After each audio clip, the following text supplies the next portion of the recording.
Hello, my friends, and welcome. Welcome back to another session with the older man. Today, my friends, I want to discuss something that's important to both males and females. I want to talk about the little things that reveal a lot about people. Now, whether it's in business, whether it's in relationships, it doesn't matter. There are certain little clues, little tells that reveals a lot about that a lot of people tend to ignore or don't know. They know that there's something there that they didn't like or the person just did wrong, but they don't know. They can't figure it out. Well, I want to bring some of those things into your consciousness so you can understand people. I know a lot of you younger generation, you don't realize that you develop a lot of what I call instincts as you get older. You hang out with enough people, you kind of learn a lot of tells. It just comes from experience, man. I want to try to get you ahead of the game of the little things that I have seen, and I've made a list of them. I'm going to do 9, maybe 10, 11 if it comes to my mind, but I've written down 9 so far, but as I'm sitting here, more are coming to me. So you might get more. All right, so let's dive deep, my friends, into the little things that you got to know that will reveal a lot about people on an everyday basis. All right? Subscribe, my friends. Hey, book a session with the older man. Come on. If you need help coming into this new year, guys, you got to be sharp. You got to turn your life around. It's a new year coming. You should start off fresh. Invest $49.95 in my content creating course.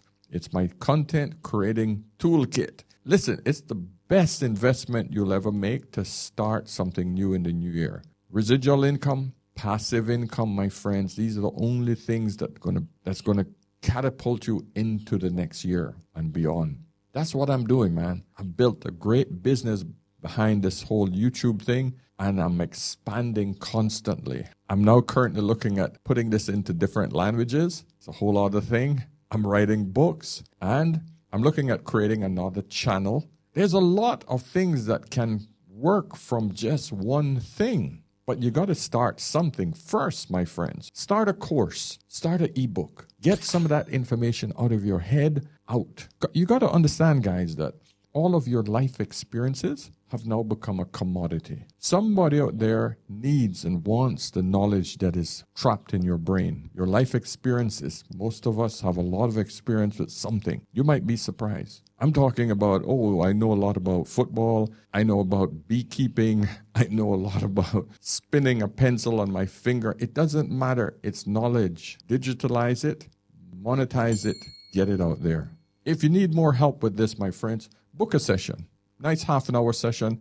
I can have you fixed and ready to go. Of course, join the membership site. That's where we're always exchanging ideas and meeting new people. That's free. Doesn't hurt, my friends. I'm trying to keep everything very reasonable so that I can help the average individual. No big ticket items here, my friend. All right, so let's get into today's subject, my friends. The little things that reveal a lot about people. All right.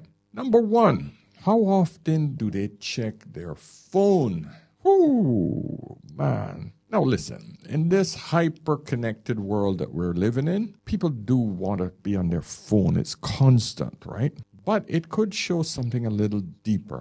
It could show that the person is seeking external validation. What do I mean by that? If they're constantly scrolling through their feed on Instagram or TikTok and just constantly looking to see who's responding to their comments and on a particular subject or whatever, or on their posts, even if they're a content creator, if they're out for dinner, if they're out for an occasion with you, that shouldn't happen, male or female. We have to learn to disconnect and be comfortable just looking around. I sit in restaurants, food courts, I sit in coffee shops, and people are just glued to their phone. Sometimes I go out and I just want to disconnect. I put the phone face down and I just don't touch it, whether I have someone in front of me or not. Just not time for it. I want to get out. I want to experience something new. So if someone is with you and they can't disconnect, it could show that they have a serious problem with security. It's their security blanket. A lot of people now think that If I'm looking at my phone, it appears like I'm an important person. So they hide their face in their phones. They feel uncomfortable connecting with other people. And this is where the biggest disconnect comes from a lot of us. Headphones or earbuds in their ear, and they're just glued to their phone, walking, sitting, eating, in the gym. No one wants to connect with each other anymore. It's too uncomfortable. When has that become a thing? Back in my day, we are all excited just to make eye contact to meet another person. But today, oh man. And if you're doing it, if you keep catching yourself doing it, check yourself. Check yourself. Okay? Because it's not a healthy habit. So it could show nervous security blanket. You need external validation. And you need to do personal reflection, just to sum that up. Just think about it. People who just exude confidence are the individuals who could just look around a room, relax, and just look comfortable. Not looking, not glaring at their phone, just observing people. Hand in one pocket, holding a drink, just relax. Any woman will look up and say, wow, that's a confident man. Trust me, it projects confidence. Try it, gentlemen, ladies as well. The next, always watch how people treat the service staff. I see this so often when I go out and I see people just treating the service staff like crap. Whether it's the service staff in a hotel, the bellhop, valet, your waiter, waitresses, the garbage man, all of these people you treat with the utmost respect. Sometimes I like to greet my garbage man out there and I bottle of water. Guys, you need some water? You need some water? Oh, thank you so much, sir. Thank you. My Uber deliver my food. It's hot and listen, we live in the desert. It's hot, man. When they come, I said, okay, thank you so much, brother. You want some water? You need anything? Oh, no, thank you, sir. No. Sometimes they ask for it. I bring them out a nice glass of water, a lot of ice in there, nice and cold, napkin surrounding one of my nice glasses. Make that person feel special. My waiter, my waitresses, good morning. Hi, how are you? Yes, sir. No, sir. You're so kind. Thank you so much. Oh, that looks good. You made this? I make little conversations with them, make them feel special. When I call them, I hate to disturb you, but I just thought I would, can I ask you for something? Always very polite. I hate to disturb you, but can I have a little bit of pepper? I need a little bit of pepper. You have any hot sauce? If it's not too much trouble. If it's a big problem, please don't stress it. Tip them well at the end of the day. When I go back into that restaurant or coffee shop or whatever, hello, sir, how are you? Welcome back. They know me. They feel like they know me. But when you see your date treat them like crap, it's a no-no. So if you find that a date is treating you nice, but she treats the wait staff or service staff like crap, trust me, your turn is coming. Your turn is just around the corner, my friend. The second she becomes comfortable with you, then you will be treated just like the wait staff. Watch out for that. Now, there's a theory about the shoes that people wear. And I actually found it to be true, right? Look at the type of shoes people wear and the type of shoe that you wear to portray a certain attitude. Because people do look at shoes very carefully. Definitely look to see if they're dirty. But more importantly, what kind of shoes are they wearing? If you're wearing a suit and sneakers, tells you something about that person. What does it reveal? What should it reveal? They've discovered that comfortable shoes are usually worn by people who are more agreeable. Yeah, go figure. High maintenance or uncomfortable shoes usually indicate internalization of some sort of issue. So be careful of those people that are willing to give up comfort for pain. These are people that might have some issues because they're more concerned about looking good rather than being comfortable. Something to bear in mind. The third type of shoe, ankle boots, usually indicate somebody's going to be a little bit more aggressive, more, in your face. Let me know if some of these are resonating with you, okay? Now, pristine, well-clean sneakers could suggest anxiety and clinginess. Now, I didn't know this. I'm just doing the research on this, but I found it interesting. Now, practical, no-nonsense footwear, this indicates somebody who's who's down to earth, no nonsense, just, hey, low maintenance and practical. And these people usually have reliable personalities. So those are some of the indicators when you're looking at people and what type of footwear they're wearing. Okay? So these are the things that you got to understand. I always wear wide box shoes, just meaning the toes are wider, because I've worn tight formal shoes all my life and my toes are literally crunched together like this. So for the last 3 years, I've been trying to get my toes to become natural again, which they should open. Your toes should be able to work just like your fingers. Most people can't do that. They can't spread their toes because we wear the wrong shoes. All right, let's go to the next one.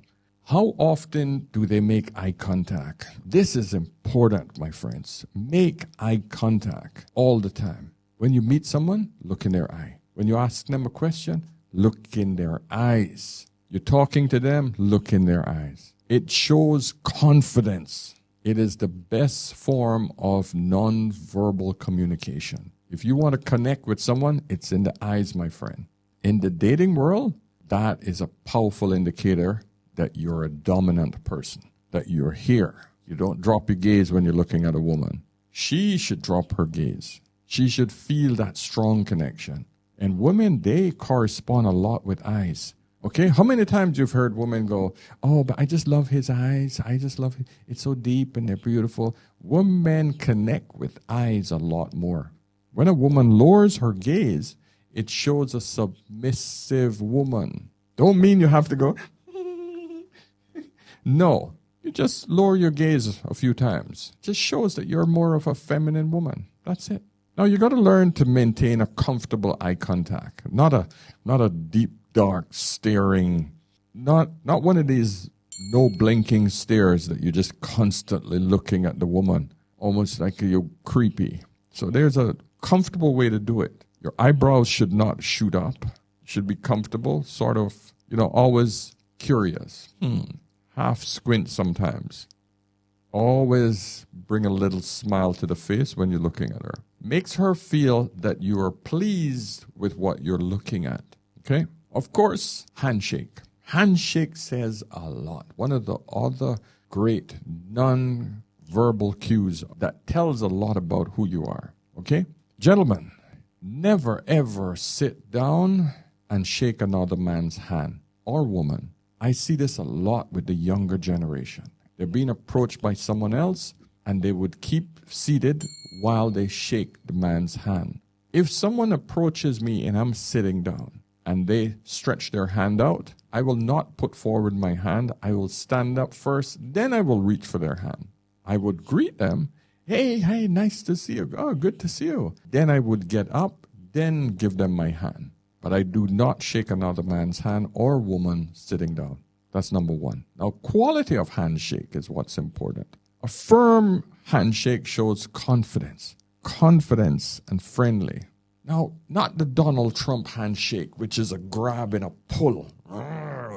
No, that's too much, showing pure dominance. He's also a big man. That's not something you should do because that's too aggressive. Just firm enough not to squeeze the other person's ring that they have on their finger. Now, usually you shake with your right hand. My ring is on the left hand, but some people wear rings. You just make sure you don't squeeze their hand. Firm, that's it. Now, a firm handshake shows that you're confident. You're confident and you're friendly, not a squeeze. A weak handshake shows that you're nervous and you're insecure. Okay, you're not sure. You're not sure you like the person. Don't ever do a weak handshake, gentlemen. Not picking on you guys, but I notice that whenever I shake hands of Indian fellas, they give me the old putty handshake. It's almost like a wet noodle, we call it in the West. My Indian brothers do not do that. Firm, even handshake. It just shows that you're not confident or you don't like the person.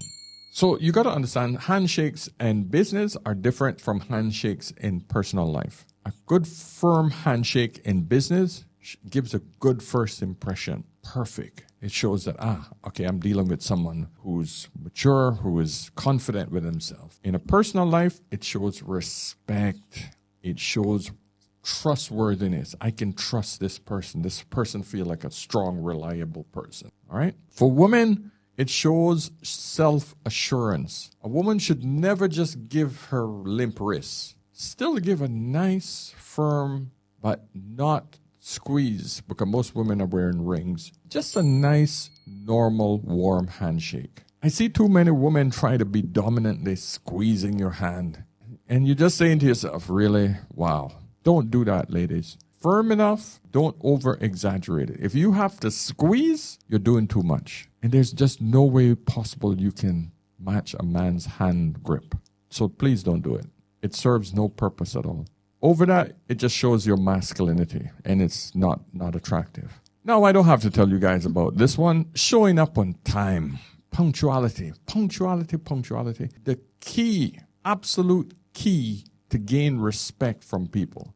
It's a window into the person's personality, their priorities, and mindset. It tells the other person that I respect your time. I didn't keep you waiting. It shows that you respect their time and also you respect your own. That's it. Now, some people are chronically late, constantly. I have this one friend over here. This girl never shows up anything less than 15, 20 minutes late. And she always calls before time. Every single meeting I've done. Hey, Paul, I'm just running a few minutes late. Okay, I'm on the road. And you know me, after the second time, I don't even leave my house because I know that she's going to be late. And I just go, yeah, no, all right, no problem. But I always cut the meeting off 15, 20 minutes earlier than I would usually do because she ain't wasting my time. Because I make her know, don't be late for me because I'm never late. This one is the most important. When you think of others, while you're thinking of yourself, that just shines bright. That is one of the most beautiful personalities to have. Let me explain what I mean. You go out to a date with a woman and you're paying the bill, or you went out, you picked her up, you did your thing, right? And you're at the restaurant and your glass is empty. If she doesn't see that your glass is empty and choose to refill it for you, even though hers is not, watch out for little things like that. Let's say you go to a coffee shop. I had this happen to me. I met someone for coffee. It was a young woman. And, you order the coffee, then you sit. I think it was a Starbucks, actually. And the guy called, Paul. And she says, oh, no, don't worry, I'll get it. And she jumped up and she got the coffee. And I'm like, wow, that's nice, man. That's just nice. Ladies, sometimes volunteer to either pay your 50%. Especially if the bill is big. If there's a huge bill, even if he ate more than you, volunteer to pay 50%. That's it. Just say, hey, can we go 50-50? If it is a good man, he will say, no, it's okay. Plus, I ate more than you did. He would more than likely pay the whole thing, but he could easily just say, no, you can just pay for your share and I'll pay for mine because I ate more than you did. But volunteer. If you're out on your second, third, fourth date and he's been paying, hey, do little things. Just be humble. Be nice. Compliment him at the table. Could be the smallest little compliment. But so this is all about reciprocation. Look how people reciprocate. And I'm telling you guys, ladies, even if the guy is not the most generous, you put something back into him. Because you never know what is going on in that man's head, what kind of issues he's been dealing with from dating. You play your part. Never, ever give up your part. Play your part. Because you might see a better side of that man or that woman when you do your part first. If he sits down first before you can feel like, wow, okay. But that doesn't mean that you don't do something for him. Gentlemen, listen, back in the day, you would pull out a woman's chair, right? Now you don't do that much anymore. I still open the door for a woman, but I will not do the whole pull out of the chair and let her sit. I will make the waiter do that if that's the fine dining restaurant you're going to. But I won't do it in a coffee shop or anything like that, right? But I will never sit before the woman sits. I will show her to her chair and I will indicate, oh, please sit. Make sure she sat comfortable. Then I would sit down. That shows her, hey, He's making sure I'm good first, comfortable, before he takes care of himself. That's important. So number 8, subtle put downs and negativity. Have you ever been on a date and you feel worse about yourself than when you've arrived at the date?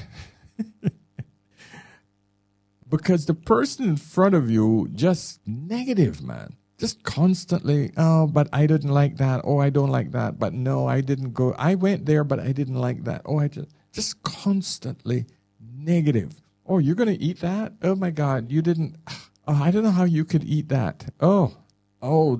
This place smells. Oh, this is just a constant moaning about everything. It never stops. Don't do that, my friends. You have to be conscious that the energy that you're putting out is being absorbed by someone else. And it's usually the closest person in your vicinity. And that's usually your date. Don't be that negative person in the room, my friends. I think that's one of the worst. When you leave a person's presence, you should feel like, wow, I want to be back in that person's presence again. So please, watch how you communicate with your partner or your date or within your business communication. Always find something positive to talk about, regardless of how crappy you feel. Positivity. If you catch yourself saying something negative, try to counteract that with something positive. And last but not least, where do they look when they take a drink? If the person taking a drink, right, and you're there, and they look off to the left or right of you, right? It shows you that they're not really interested in you. It shows that they don't trust being around you. It shows lack of confidence. Now, if they take a drink and close their eyes, it shows that they're appreciating what they're doing. They're appreciating what they're drinking. But look for the person who scans off to the side of the room. And how you pull them back in is just say, oh, you see something? What is it? Smile at it. Like, oh, you want to know what the hell they're looking at. This will make them aware that you see them doing this. Actually, I'm going to do one more. Observe how they smell. If the person is just totally overpowered with perfume and cologne, it indicates that they're trying way too hard to be attracted to. It's almost like saying, smell me, smell me. It's no different than being overdressed, overpowering with your sparkles and lashes and nails and trinkets and tattoos and all of this other crap that draws eyes to you. The same thing occurs when you're wearing a scent. But instead of saying, look at me, it's smell me, I'm here, I'm in the room. In most people, their eyes are burning and just going, oh, I can't even breathe properly. You see my big ass nose? Oh, I smell very well, very well. And man, there's one thing that drives me insane, and that's perfume. Strong perfume, oh, it really turns me off. I should not be able to smell an individual until I'm literally within kissing distance from them, where I'm like right here. That's when I should be able to just go, and I can smell them. But if I have to smell you from 2 arm lengths away, that's too much. Even 1 arm length away is too much. Little dap here, ladies, little dap there, little dap there. Rub it together. Maybe a little bit on your shoulders, just in case that when someone hugs you, they can smell your neck. If you're going out to get it on, you take just that same bit that you put there on your hand, you rub it in between your inner thighs. Not on it, near it. All right? Even a little bit on your knees. Because when a man is down there and he's taking them off, his head is usually right by your knees. If it's, okay, I'm not going too far. But what's your sense? So that's the bonus. That's number 10. All right, my friends, listen. Guys, I hope these are great life lessons for you. You got to learn how to see these cues in people. You got to learn how your behavior influences other people. That's important. You want to be a better person? By all means, follow my instructions, my friend. And life will get a lot easier for you. Ladies, please observe these techniques. If you want success with relationships, whether it's in relationships and personal, just follow these 9 techniques. Okay? So my friends, subscribe, book a session, go and buy my course, create some digital content, and join the membership system. Buy some merch. There's a lot going on. Okay? So until next time, my friends, remember, whenever in doubt, always, always ask an older man. I'll see you in the next one. Cheers.